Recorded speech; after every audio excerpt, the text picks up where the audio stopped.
24 hours, ladies and gentlemen. Let me tell you, a lot can happen in 24 hours, okay? I literally just made an episode yesterday saying how Philadelphia needs to go after Myles Garrett, even if it means trading Nolan Smith and Jordan Davis and maybe a potential pick or two. And I still stand by that, by the way, because I believe in the talent that is Myles Garrett, because that guy is going to the Hall of Fame. He is an absolute stud. He's one of the best defensive players I've ever seen, one of the best players in football. Outside of quarterback, there's not many guys that you would want over Myles Garrett on your roster. However, the Cleveland Browns offered him a $40 million per year contract over the course of 4 years, $123.5 million guaranteed, with a no-trade clause.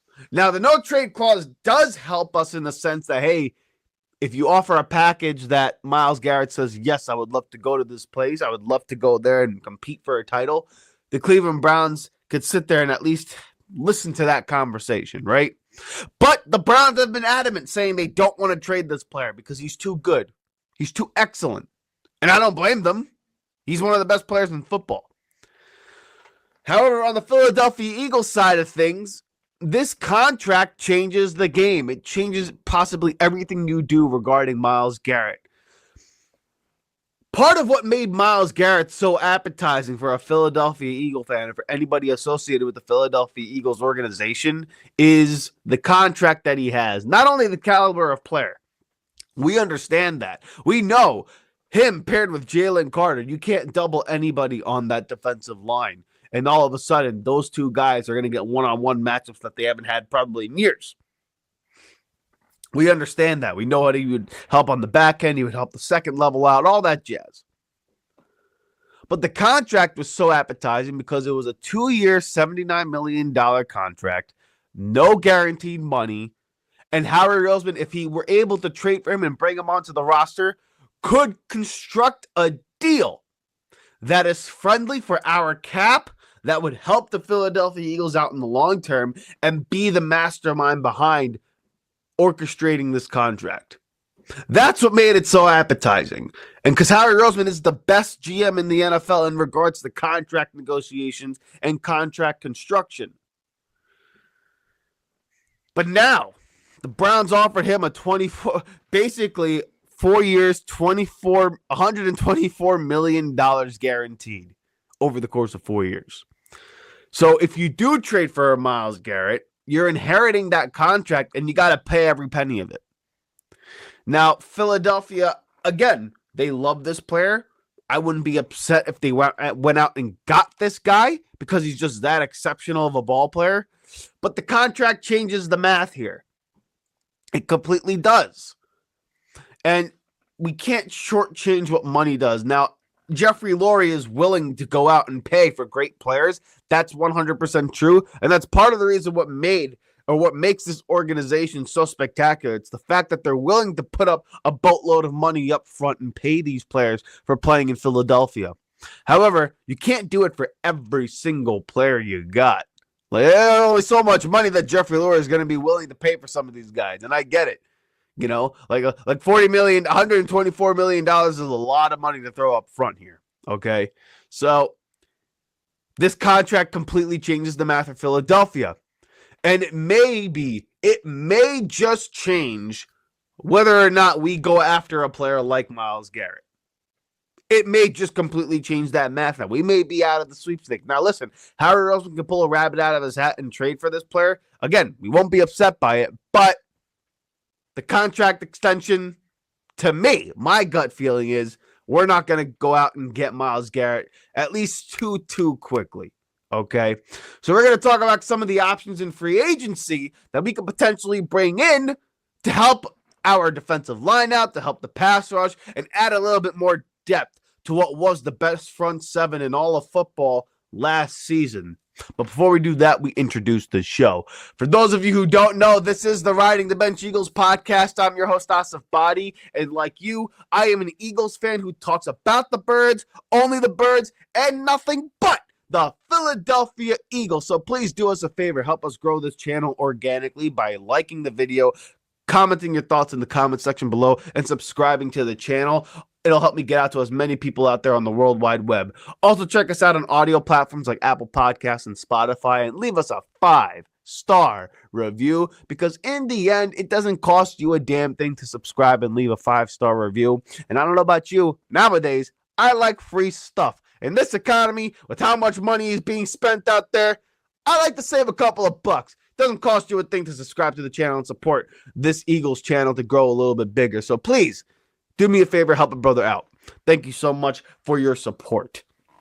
Okay, so if Myles Garrett is out of the conversation here all of a sudden, and the math has completely changed here for the Philadelphia Eagles, who's out there?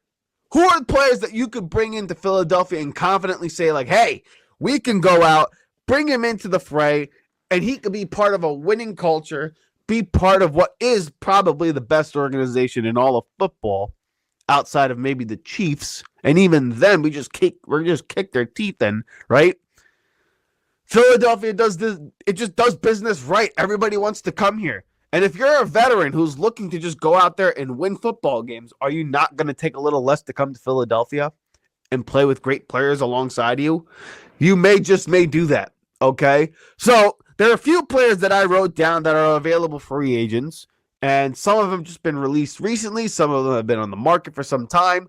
But some of these players that we're going to run through, I want to know what your comments are, what your thoughts are on some of these players. So give me your opinion, because I am willing to hear them, okay? So the biggest one, who I think is probably the guy, if we brought him in, would completely just revamp what this defense can do on the defensive line, was actually a former Washington Commander in Jonathan Allen. He was released from the Commanders a couple days ago due to contract reasons, and basically they got to the NFC title game last season without him. I think during the season he tore his pec, so he was virtually out for the season, and they had good production out of the defensive front.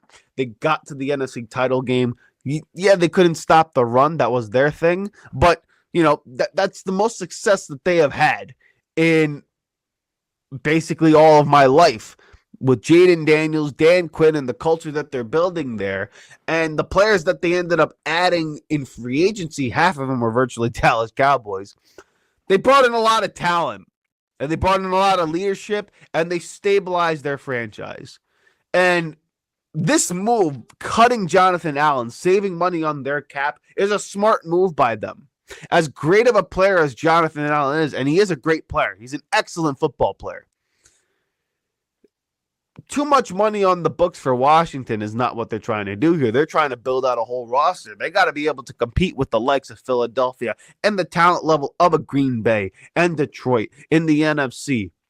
Yeah, you got to the NFC title game, but all of a sudden, expectations are going to be piled up, and you're going to have to start revamping. That's why they went and got Deebo Samuel, right? They cut Jonathan Allen. How would he help Philadelphia, though?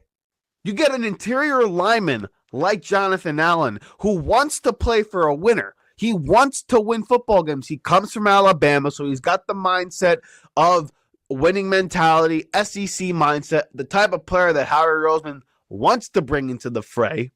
And when you have a bunch of guys from Georgia, from SEC football programs, Alabama, all these players from these big-time football programs who just want to win, and you got a talent like Jonathan Allen, who, again, when healthy,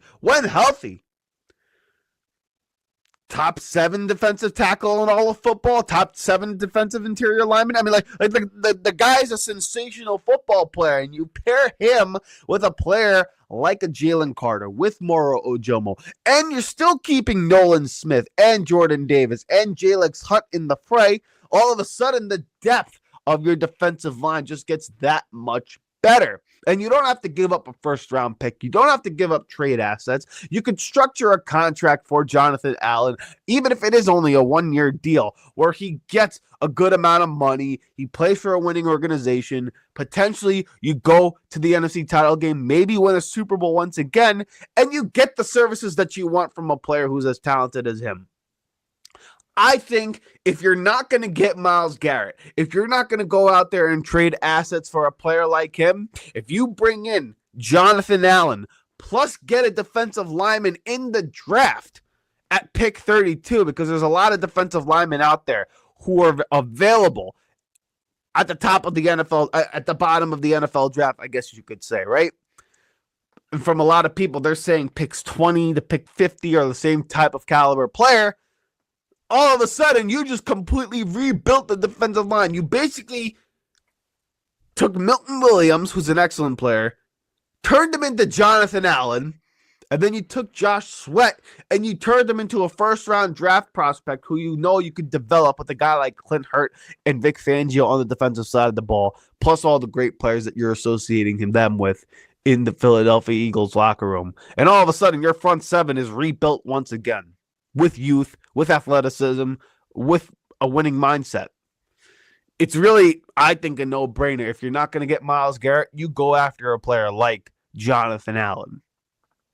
Which now brings me to one of my other players that I think would come and help the Philadelphia Eagles out, and that's Von Miller. He was released by the Buffalo Bills recently, saved them about $8.5 million of cap space last season by restructuring his contract, got cut this offseason just now. I think they saved him another $4 million on the cap for the Bills. So the Buffalo Bills have a lot of money to pay for some of these players. Von Miller was just not going to be an option for them because they wanted to win a Super Bowl this year. They went all in to go after a Lombardi trophy. They couldn't cash in, and all of a sudden, he's left without a job. Now, Philadelphia is in a position in the NFC, which is objectively the weaker conference in terms of quarterback play and in terms of who are the obstacles that you have to go through. If Von Miller comes to Philadelphia, you're bringing in a veteran Hall of Fame caliber player, a championship player, a winning player, and to me, since my time watching football, I know I say this about a lot of players who I've seen, but I mean, think about the players that we've watched, guys. We've seen Aaron Donald, we've seen Myles Garrett, TJ Watt, JJ Watt. We've seen a lot of great football players. Von Miller is also one of those players who's one of the best pass rushers I have seen.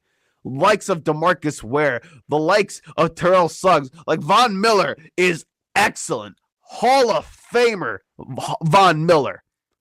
You bring him into the fray, teaching a guy like Nolan Smith, like Jalyx Hunt, how to prepare for games, just giving him a different set of tools in their toolbox to go after the pass rusher. And he's in a position in his career where, yeah, he wants to be out there and be an impactful player, and he still is in key situations. But you know what? He's gonna bring just a veteran presence. He may even help a player like Bryce Huff, who's still on the roster. People forget about, by the way, because he stinks. But you know what? Bringing a player like Von Miller may wake up some of the abilities of a Bryce Huff, of a Nolan Smith, of a Jalyx Hunt, and bring out the best of them. And again, you're pairing them with potentially Jalen Carter, Moro Ojomo, Jordan Davis. You got another viable pass rusher on the cheap. It's not like he's going to cost you $20 million to bring in a player like Von Miller. He's going to probably play for a 1 or 2 year contract, probably, $7-8 million a year because he just wants another Lombardi trophy under his belt so that he can retire. I think that's also a no-brainer type of move. If I'm the Philadelphia Eagles, I'm looking at this and saying, hey, if I could bring Jonathan Allen in for a decent pay, I'm doing it. If I could bring Von Miller on top of that, that would be my game plan going forward. That would fix that would be my defensive front going into the 2025 season. Okay? And then you still have a little bit more cap room to sign your rookie draft picks. Maybe even potentially restructure your deal and get Mekhi Becton back on the roster, because that's also another domino that needs to fall here, right? But again, this is just about pass rushers here, right? Because Myles Garrett is off the table potentially. Some guys out there on free agency who I think would be right in line with what Philadelphia wants to do. Low risk, high reward. That's been the Howie Roseman model in free agency, unless you have youth on your side, in which case they will take a chance on you. They will throw a little bit more money at you in the hopes that your youth and your athleticism will be, optimized and maximized with the coaching and the culture that exists in Philadelphia going forward, right? So Von Miller is another option. I would love to have a player like Von Miller on the roster. I think he would fit like a glove. And the last player that I think I'm going to talk about here, who I think would be a really, really cheap option, but also similar to Von Miller in the sense that you're bringing in a veteran pass rusher on the cheap who wants to win in Matt Judon. Now, I talked about this last season during the trade deadline where I thought, hey, you can get another pass rusher on the roster for relatively cheap. Bringing in Matt Judon. He was with Atlanta last year. Didn't do much, but again, Atlanta doesn't do much because it's Atlanta, right? And they're in the NFC South. If they were in a different division, they'd probably be even worse, right? Matt Judon was a former Patriot, a really prolific pass rusher under the Bill Belichick scheme. Matt Judon can also drop back into coverage because he is a traditional outside linebacker, so he has the ability to cover the flats and all that stuff, right? So a versatile veteran who wants to play for a winner, who has big game experience. I don't see why it would be such a problem to bring him in. Spot Track, if everyone uses Spot Track as a barometer for what free agency value is, the projected value for him is $4.2 million. To me, that sounds like Howard Rosen saying, ooga, ooga, ooga. He's going to eye in on that contract. And he's going to look at that and say, hey, $4.2 million, I'm bringing in a veteran who's been there, done that in the NFL, played with the Patriots. And Jeffrey Lurie has ties to some Robert Kraft stuff. He loves the New England area. He's from the New England area, I should say. So he has ties to the Patriots. So he knows the type of player that you're going to get in Matthew Judon. He's a professional, a veteran, prolific pass rusher in key spots. And you know what? We only need him to be a big game player in a few games in the playoffs, right? Like that's what you're bringing veterans in for. That's what you're bringing in Von Miller, Matt Judon, and John Allen for. You're not looking for a 17-game sample size here. You're looking to get them for like 6-7 games where you're getting the best football out of them. Matt Judon's one of those players. Bringing him into the fray for a cheap contract, filling out the depth of your roster, and once again, you still got the draft ahead of you. Especially if Myles Garrett is off the table. Those are some options that I think Philadelphia should explore going forward to help buffer that defensive line. So what say you? Let me know in the comments section below what you think about some of the players. I talked about Jonathan Allen, I talked about Von Miller, and I talked about Matthew Judon. I know there's other players out there that maybe you think Philadelphia should go after, or maybe you think, hey, screw it. Go after Myles Garrett. You only get the opportunity. You only have a small window for a Super Bowl. You might as well maximize it. I don't blame you for that either, but let me know in the comment section below what your thoughts are. And then, ladies and gentlemen, what a time to be a Philadelphia Eagles fan, right? The offseason is one of the best times of the NFL season. Brings on hope, brings on joy. All the transactions, all the movement. We're going to talk about a lot of them here at the Riding the Bench Eagles podcast. So please do us a favor. Please check us out once more. And we thank you for watching another episode of the Riding the Bench Eagles podcast. Hey. Thank you so much for watching the Riding the Bench Eagles podcast. If you want to continue to support the channel, please hit the like and subscribe button down below. Also, check us out on Instagram and TikTok at Riding the Bench Eagles Pod. We're also on Apple Podcasts, Spotify, iHeartRadio, you name it, we're on there.